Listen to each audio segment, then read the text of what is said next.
Hey everybody, how are we doing today? Just wanted to jump on here. Saw maybe a disconcerting, troubling headline on Twitter here just a little bit ago, and run through a couple of emotions over the last little bit. And so I just wanted to share some thoughts on that and lay out if it's good news or bad news. So first off, of course, my name is Tim. It's an unfiltered Overland short, and it will be in the life arena that we're going to talk about today.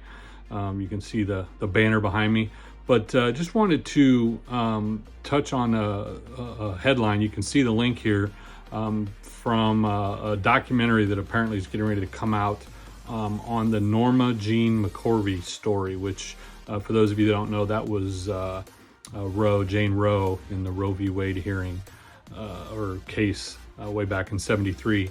And for those of you that are really involved in the pro-life world, it's probably a familiar story.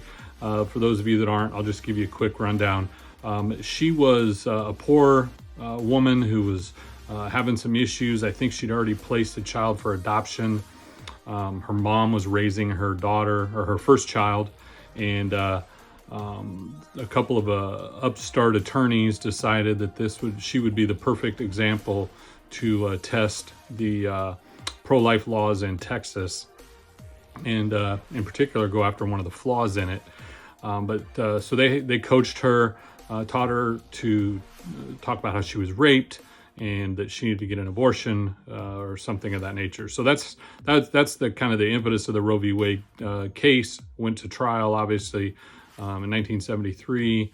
The Warren Court, I believe it was Warren Court, but the courts decided that you did have a right to kill your child, and therefore that was the law of the land. Fast forward a few years, and I've actually met the kids of the pastor who baptized Norma Jean McCorvey. She reportedly gave her life to Christ and became pro-life, and did pro-life speaking and lots of interviews and a lot of stuff over the years.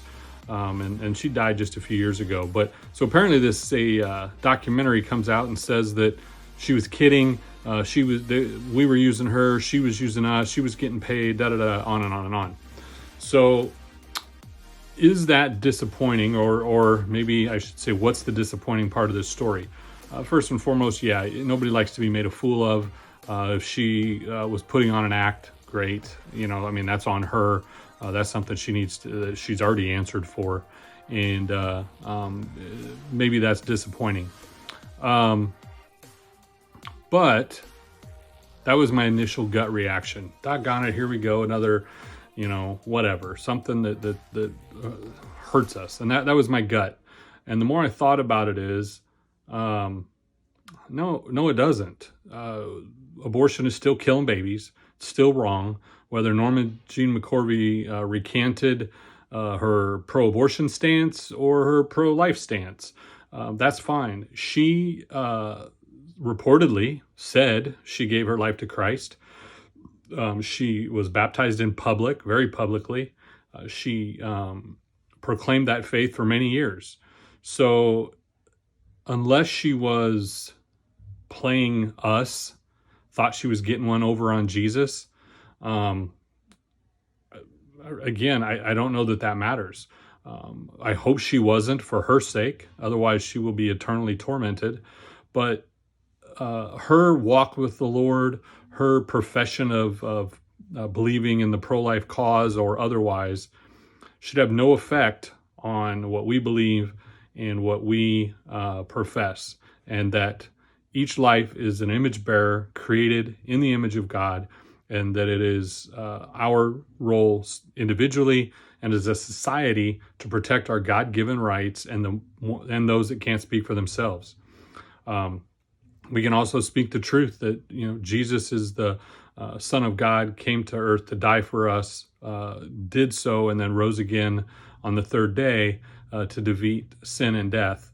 And both of those things are still true, whether Norma Jean McCorvey believed it or not, put us on, thought she was making fools out of us. That's still true too. So, guys, the standard isn't another human being. The standard's not me. The standard's not Pick your favorite pro-life champion, your favorite pastor, teaching pastor, any of that. Those are not, we and they are not the target. The target is to be like Christ and to live as close to him as we can in the process of being justified. So just wanted to kind of walk through that, the emotions and feelings I went through as I saw that story. Went from kind of the gut punch to, you know what, it really doesn't matter, because the truth is the truth. And, you know, I pray that Norma Jean McCorvey wasn't fooling us, because she wasn't fooling the Lord. And she's now having to answer for that one way or the other. So God bless, guys. Just a quick thought for you. We'll talk to y'all soon.